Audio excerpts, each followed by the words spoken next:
ये check America ने Alaska के कागजात के लिए रूस को दिया था और 1867 में यह $7.2 मिलियन में एक सौदा था। लेकिन अब एक रूसी सांसद ने कथित तौर पर अमेरिका से अलास्का राज्य को वापस करने की मांग की है क्योंकि अमेरिका के नेतृत्व में उसके देश पर प्रतिबंध लगाए गए हैं। मैं अमेरिकी सरकार की ओर से कह सकता हूं कि उसे अलास्का वापस नहीं मिलेगा। हम अलास्का को रूस को वापस नहीं भेज सकते, यह संभव नहीं है।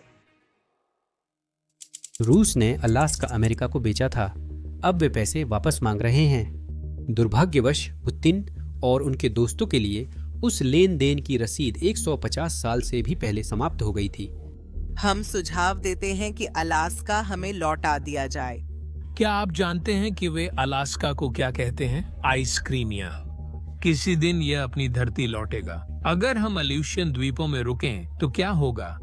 अलास्का में घुसें और वे चारों तरफ से घिर जाएं? यह अच्छा विचार है, लेकिन क्या हम अपनी चीजें वापस करने के आदी हैं? और हम हमेशा ऐसा ही करेंगे। सिद्धांत रूप में अलास्का की 7.2 मिलियन की बिक्री इतनी बड़ी रकम नहीं कि न मिल सके, और हम अपने अमेरिकी साझेदारों को सुझाव दे सकते हैं कि वे अलास्का को वापस करने पर विचार करें। फिर कैलिफोर्निया को मैक्सिको को वापस जाना होगा, फोर्ट रॉस को उसके मूल स्थानों पर लौटना होगा, अलास्का भी अपने घर चला जाएगा और हवाई भी नहीं। मुझे लगता है कि सीमाएं ऐसे ही खींची जानी चाहिए, एरिजोना, नेब्रास्का आदि, और हम कहेंगे देखो वहां अलास्का भी है।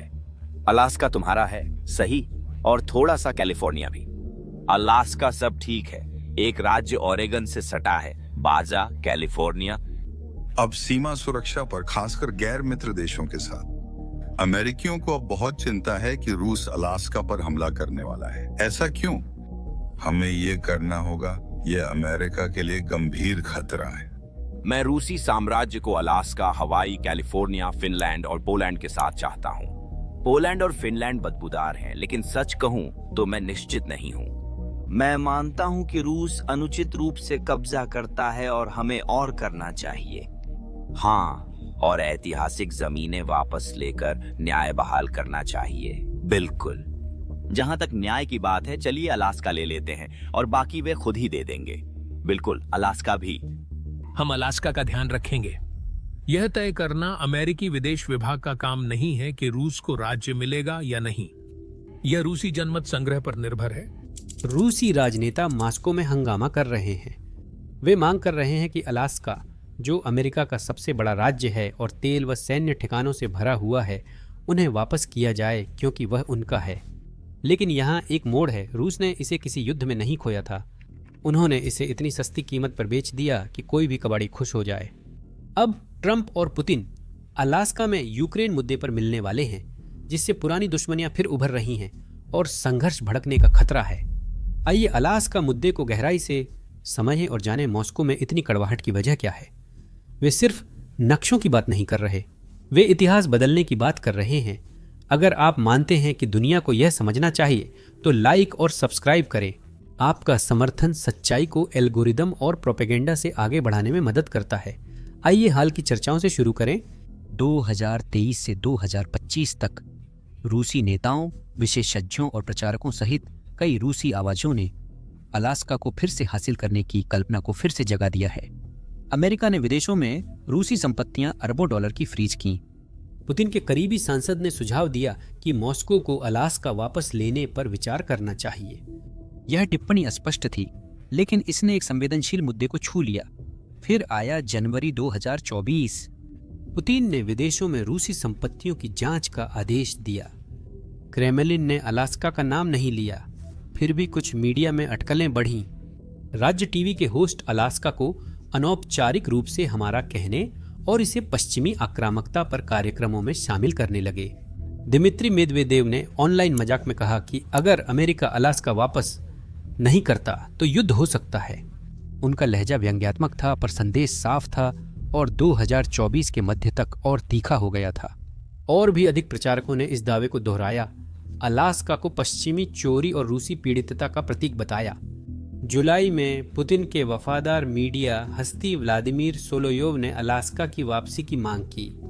उन्होंने दावा किया कि 1867 की बिक्री अवैध थी, दबाव में कराई गई थी और रूस का उस भूमि पर ऐतिहासिक अधिकार है। यह कहानी 2025 की ओर बढ़ते हुए और भी लोकप्रिय हो गई। यह खास है क्योंकि ट्रंप पुतिन शिखर सम्मेलन अलास्का में है। रूसी राष्ट्रवादी इसे पूर्व रूसी क्षेत्र कहने लगे। उन्होंने कहा कि यह बैठक अधूरे काम का प्रतीक है। अब दक्षिणपंथी समूह भी जुड़ गए जो कूटनीति के साथ छुपी धमकियां भी देने लगे। यह बात सीधे सरकार के शीर्ष स्तर से नहीं आ रही है, कम से कम अभी तक नहीं। 2014 में व्लादिमीर पुतिन ने अलास्का वापस लेने के विचार को हंसते हुए ठुकरा दिया। कहा वहां बहुत ठंड है और यह कोशिश के लायक नहीं। यह हास्यपूर्ण पल था, साथ ही एक संकेत भी। अलास्का कोई रणनीतिक प्राथमिकता नहीं है, फिर भी राष्ट्रवादी आवाजों ने इस विचार को फिर से जिंदा करने से खुद को नहीं रोका है और इसे घायल गर्व और साम्राज्यवादी पुरानी यादों का प्रतीक बना दिया है। यह भूगोल के बारे में नहीं है, यह मनोविज्ञान के बारे में है। रूस में राज्य नियंत्रित मीडिया के कारण कोई भी बेतुका विचार जल्दी लोकप्रिय हो सकता है। अलास्का को रूसी मानना एक गहरे भावनात्मक प्रवाह को छूता है। यह सोवियत संघ के पतन और प्रतिष्ठा खोने की पुरानी नाराजगी को फिर से जगा देता है, क्योंकि अब रूस को असफल राष्ट्र माना जाता है। इस समय रूस में भी जनमत बंटा है। कुछ रूसी इसे मजाक मानकर अनदेखा करते हैं। लोग देशभक्ति से उत्साहित होकर इतिहास बदलने का सपना देखते हैं। 2024 के एक सर्वेक्षण में पाया गया कि लगभग 20% रूसी अलास्का को फिर से हासिल करने के विचार का समर्थन करते हैं। अधिकांश लोग इसे महंगाई, प्रतिबंध, यूक्रेन युद्ध जैसे जरूरी मुद्दों से नीचे मानते हैं। यह विचार बार बार ऑनलाइन मीम्स और नारों के जरिए सामने आता है जो विडंबना और विचारधारा की रेखा को धुंधला करते हैं। कई शहरों में ऐसे पोस्टर दिखाई दिए हैं जिन पर लिखा है अलास्का रूसी है। इस फोटो को पोस्ट करने वाले व्यक्ति का दावा है कि उन्होंने साइबेरिया के क्रास्नोयार्स्क शहर में ऐसे कई बिलबोर्ड्स देखे हैं। ये सरकारी तौर पर जारी नहीं किए गए हैं, लेकिन ये एक माहौल को दर्शाते हैं। एक प्रतीकात्मक कोशिश है अतीत को फिर से लिखने या कम से कम उसे नए नजरिए से देखने की। असल में बात अलास्का की नहीं, बल्कि पहचान, गर्व, शक्ति और उस रूस की कल्पना की है जो कभी नहीं हारा। असलियत ये है, ये बयान सिर्फ राजनीति है। इन्हें उकसाने, ध्यान भटकाने और घरेलू समर्थन जुटाने के लिए बनाया गया है, क्योंकि इस आंदोलन के पीछे रूस सच्चाई जानता है। मैं इन कल्पनाओं पर अमल का जोखिम नहीं उठा सकता। आज के अंतर्राष्ट्रीय कानून में रूस का अलास्का वापस लेना उतना ही असंभव है जितना कनाडा का मेन पाना। 1867 की संधि जिसमें अलास्का रूस से अमेरिका को मिला था, आज भी मान्य है। संधियां अंतर्राष्ट्रीय कानून के तहत बाध्यकारी होती हैं। ये सिर्फ ऐतिहासिक वस्तु नहीं है, इसे दोनों देशों द्वारा वैध रूप से मान्यता प्राप्त है।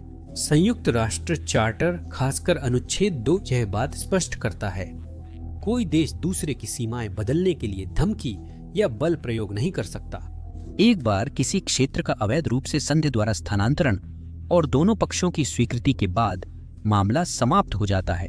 मामला बंद रहता है जब तक दोनों फिर बातचीत नहीं करते, और यहाँ ऐसा होना संभव नहीं है। जैसा मैंने कहा था, यहाँ वापसी नहीं होगी। और भले ही रूस इस संधि की वैधता को चुनौती दे, तो भी इसका फायदा उठाने के लिए कोई कानूनी रास्ता नहीं है। संयुक्त राज्य अमेरिका पिछले 150 वर्षों से अलास्का पर निर्विवाद संप्रभुता रखता है। कानून में इसे अधिग्रहणात्मक प्रिस्क्रिप्शन कहा जाता है। अगर आपने किसी क्षेत्र पर पीढ़ियों तक शासन और रक्षा की है और मालिक की ओर से चुनौती नहीं आई, तो आपका दावा मजबूत हो जाता है। सीधे शब्दों में कहें तो कानूनी दरवाजा सिर्फ बंद नहीं है, बल्कि उसे वेल्ड कर दिया गया है, ताला लगा दिया गया है और फिर किसी कंक्रीट के बंकर के नीचे दफना दिया गया है। अगर रूस यूक्रेन जैसी गैर कानूनी हरकतें अमेरिका के साथ करता है, तो उसकी संभावनाएं और भी घट जाएंगी। सीधे शब्दों में कहें तो अलास्का क्रीमिया नहीं है। यह कोई विवादित सीमा क्षेत्र या अलगाववादी गणराज्य नहीं है। यह अमेरिकी क्षेत्र है जिसे अमेरिकी सैन्य शक्ति से संरक्षित किया गया है। ध्यान दें, अमेरिका का रक्षा बजट रूस से करीब 7 गुना बड़ा है और यह लंबे समय से है। सैन्य रूप से रूस कई तरीकों से पिछड़ा है जिसकी उसे कल्पना भी नहीं। इस चुनौती को किसी भी तरह से, चाहे वह शब्दों में हो या किसी और तरीके से, स्वीकार करने की कोई भी कोशिश रूस के लिए ऐसा जवाब बुला सकती है जिसे संभालने की उसकी स्थिति नहीं है। यूक्रेन युद्ध ने रूसी ताकत की सीमाएं दिखा दी हैं और उसकी सेना दबाव में है। उसकी अर्थव्यवस्था पर प्रतिबंधों का असर है और वैश्विक प्रतिष्ठा घटी है। अलास्का को लेकर संयुक्त राज्य अमेरिका से टकराव मोल लेना आत्मघाती होगा। वॉशिंगटन बिल्कुल नहीं झिझकेगा। बल्कि उदाहरण पेश करने का मौका तुरंत ले लेगा। यूक्रेन में समर्थन अप्रत्यक्ष है, पर अलास्का उनकी अपनी जमीन है। किसी भी खतरे का जवाब मजबूती से दिया जाएगा, रूस यह जानता है। इसी कारण अलास्का को वापस लेने की बातें सिर्फ शोर रह जाती हैं। इनका मकसद है गर्व जगाना, आलोचना से ध्यान हटाना और पश्चिम को खलनायक बनाना। लेकिन न तो इनका कानून में आधार है, न कूटनीति में समर्थन, न ही हकीकत में संभावना।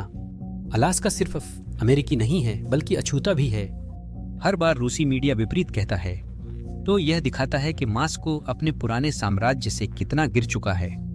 इन दावों और रूसियों की अलास्का वापस पाने की बेताबी से सवाल उठता है कि उन्होंने इसे पहली बार क्यों खोया। यह विजय या युद्ध से नहीं, बल्कि 150 साल पहले सीधी बिक्री से हुआ था। यह जानने के लिए कि उन्होंने ऐसा क्यों किया, हमें सौदे से पहले अलास्का में रूस के समय को देखना होगा। उनकी मौजूदगी वहां 1700 के दशक के आखिर में शुरू हुई थी, जब खोजी और व्यापारी बेरिंग जलडम भूमध्य पार करके नए अवसरों की तलाश में आए थे। मुख्य आकर्षण व्यापार था, क्योंकि समुद्री ऊद बिलाव, लोमड़ी और सील की खालें यूरोप व चीन में महंगे बिकती थीं। रूसी कंपनियों ने तट पर चौकियां बनाकर जानवरों का शिकार कर फर भेजे। शुरुआत में यह एक तेजी से बढ़ता हुआ व्यापार था, जिसमें हर साल हजारों फर निर्यात किए जाते थे। व्हेल का शिकार जहाजों द्वारा तेल और हड्डी के लिए शुरू हुआ, जिससे मुनाफा बढ़ा। व्यापारिक प्रयासों के बावजूद अलास्का पर नियंत्रण आसान नहीं था। मौसम ने कठिनाई बढ़ाई। सर्दी, बर्फ और अलगाव ने सब कुछ और मुश्किल कर दिया। आपूर्ति लाइनें सेंट पीटर्सबर्ग से साइबेरिया होते प्रशांत महासागर तक हजारों मील फैली थीं। जहाजों को पहुंचने में महीनों लगते थे। कई तो तूफान या बर्फ के कारण पहुंच नहीं पाते थे। स्थायी बस्तियां छोटी और बिखरी थीं, मुख्यतः सिटका जैसे स्थानों के आसपास, जो रूसी अमेरिका की राजधानी बना। जनसंख्या कभी ज्यादा नहीं हुई। 1800 के दशक के मध्य तक वहां केवल कुछ 100 रूसी ही पूरे समय रहते थे, जो श्रम और व्यापार के लिए स्थानीय आदिवासी लोगों पर निर्भर थे। ट्लिंगिट और अलूट जैसे स्थानीय समूहों की अलग सभ्यताएं थीं और उनके संबंध हमेशा शांतिपूर्ण नहीं थे। शिकार और जबरन काम को लेकर संघर्ष से विद्रोह हुए और दोनों पक्षों की जानें गईं। समय के साथ संसाधनों का दोहन घटा। फर व्यापार चरम पर था, लेकिन अत्यधिक शिकार से जानवरों की संख्या कम हो गई। समुद्री उदबिलाव गायब होने से कमाई घटी। व्हेल शिकार को विदेशी प्रतिस्पर्धा मिली और दूर दराज होने के कारण हर चीज महंगी थी। रूस ने खेत और खदानें बनाई, पर मिट्टी खराब थी। सोने की खोज नहीं हुई थी। कठिन भूभाग के कारण न सड़कें थीं, न रेल, सब कुछ समुद्र या स्लेज से आता था। शासन कमजोर था। कंपनी अधिकारी शासक जैसे थे। भ्रष्टाचार और अक्षमता से कामकाज प्रभावित हुआ। अलास्का एक दूरस्थ चौकी लगती थी, जो पैसे खर्च करवा रही थी। सरकार ने रूसी अमेरिकी कंपनी को सब्सिडी दी, लेकिन इसके बावजूद चीजें टिक नहीं पाईं। 1850 के दशक तक जार को भेजी गई रिपोर्टों ने एक गंभीर तस्वीर पेश की। कम मुनाफा, ज्यादा खर्च और बढ़ती असुरक्षा। इन सभी, आप जानते हैं, वाजिब चिंताओं के कारण रूस ने अलास्का को एक बोझ के रूप में देखना शुरू कर दिया, न कि एक ऐसी संपत्ति के रूप में जिसे संभाल कर रखा जाए। 1800 के दशक के मध्य तक इस सोच ने छोड़ने की नींव रख दी थी।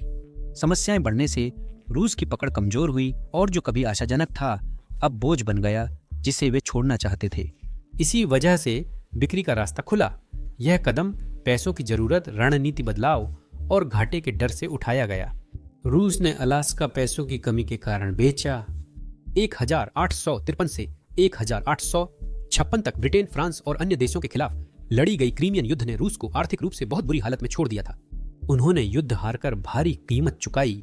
करीब 5 लाख सैनिक मारे गए और अरबों रूबल खर्च हुए। खजाना खाली था। सेना बनाने और कर्ज चुकाने को धन चाहिए था। अलास्का का फर व्यापार घट रहा था और लागत भी पूरी नहीं कर पा रहा था। साम्राज्य की मदद तो नामुमकिन थी। सालाना खर्च बहुत था। आपूर्ति भेजने से मुनाफा खत्म हो जाता था। रिपोर्टों के अनुसार रूसी अमेरिकी कंपनी हर साल घाटे में थी और सिर्फ सरकार की मदद से चल रही थी। डर ने भी अहम भूमिका निभाई। रूस को डर था कि ब्रिटेन अगली लड़ाई में अलास्का पर कब्जा कर सकता है।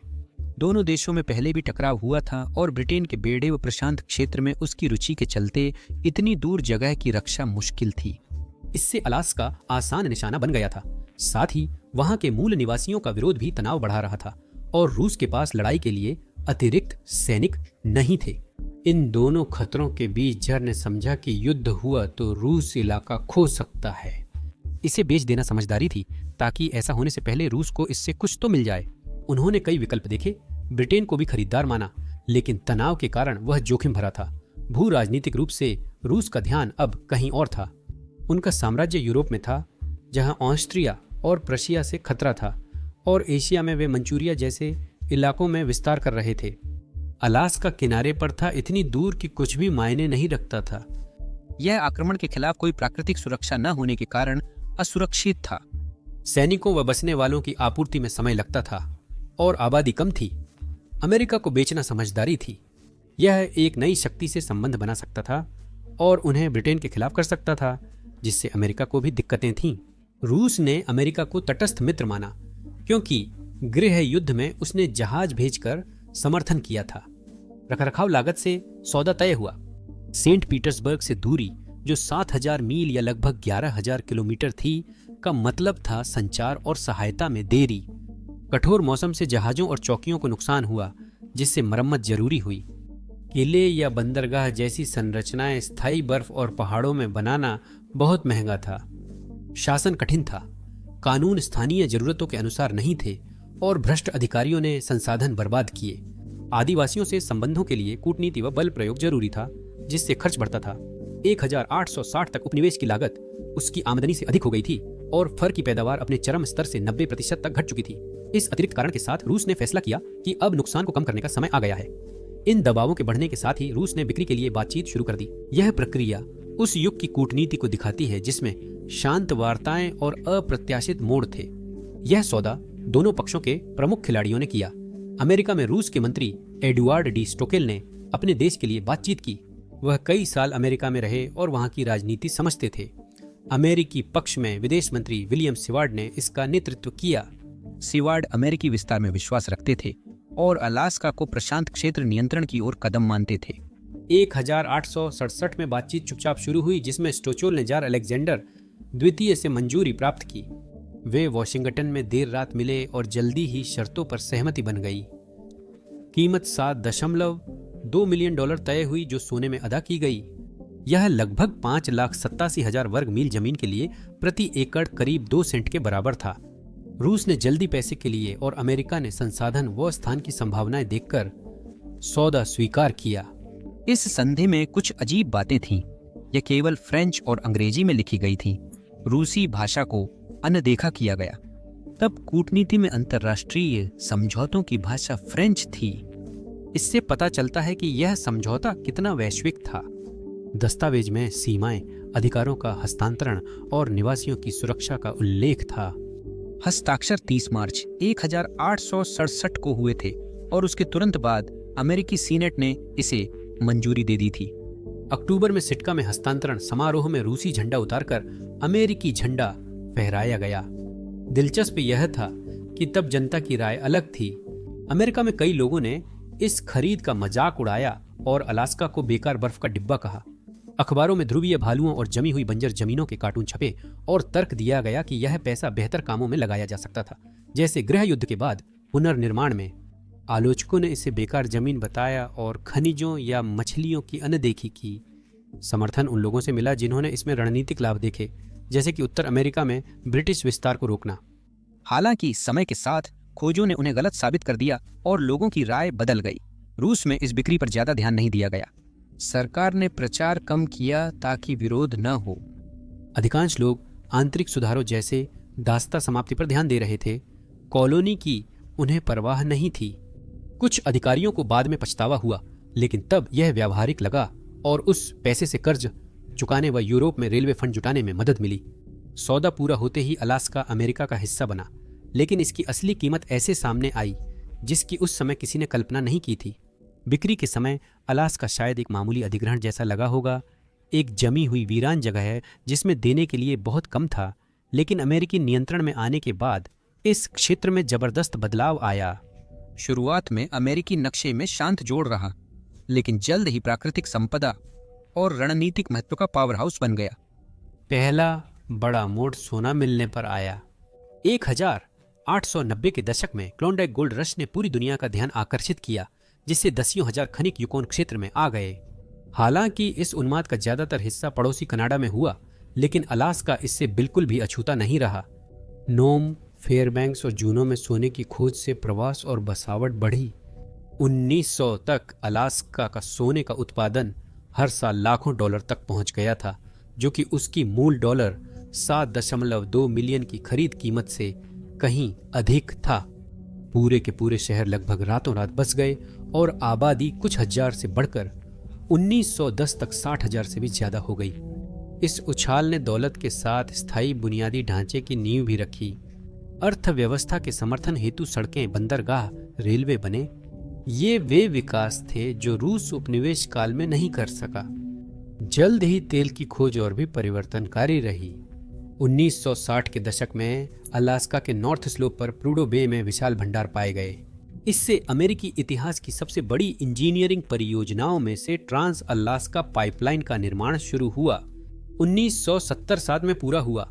यह पाइपलाइन 800 मील से भी ज्यादा लंबी थी, जो आर्कटिक से लेकर दक्षिणी बंदरगाह वेल्डेज तक रोजाना 20 लाख बैरल तक तेल ले जाती थी। तेल ने जल्दी ही सोने को प्रभाव और पैमाने में पीछे छोड़ दिया। 2025 में अलास्का रोज करीब 5 लाख बैरल तेल बनाता है। यह अपने चरम पर नहीं है, फिर भी राज्य और राष्ट्रीय अर्थव्यवस्था में महत्वपूर्ण योगदान देता है। अलास्का नॉर्थ स्लोप क्रूड की कीमत $70 प्रति बैरल होने से राजस्व तेजी से बढ़ता है। राज्य का स्थायी कोष तेल रॉयल्टी से बना निवासियों को 2024 में प्रति व्यक्ति $1000 से अधिक वार्षिक लाभांश देता है। मुद्रास्फीति और संचयी मूल्य के हिसाब से अलास्का की तेल संपत्ति की बिक्री $1 ट्रिलियन तक पहुंच जाती है। इन खोजों ने अलास्का को समृद्ध किया और उसकी वैश्विक पहचान बदली। जो कभी एक बेकार चौकी था, वह अमेरिकी ऊर्जा, स्वतंत्रता और आर्थिक शक्ति का आधार बन गया।